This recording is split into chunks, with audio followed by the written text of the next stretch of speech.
Okay, here we have a laptop whose screen got cracked. So this is a touchscreen laptop, and for whatever reason, the screen on it is just no longer working. So it makes it a little bit difficult to use the laptop as needed. As seen right here, it's a little laggy, it's a little not working as it should. There's ghost touches. So what we're gonna do is replace the screen.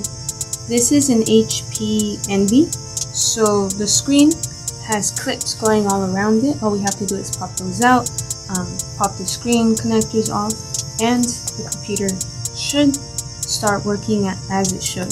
Touchscreen and the screen looking as new. So we're going to shut down the computer, unplug the battery to have no issues there, and then replace the screen.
Alright, computer is all done and has been successfully repaired.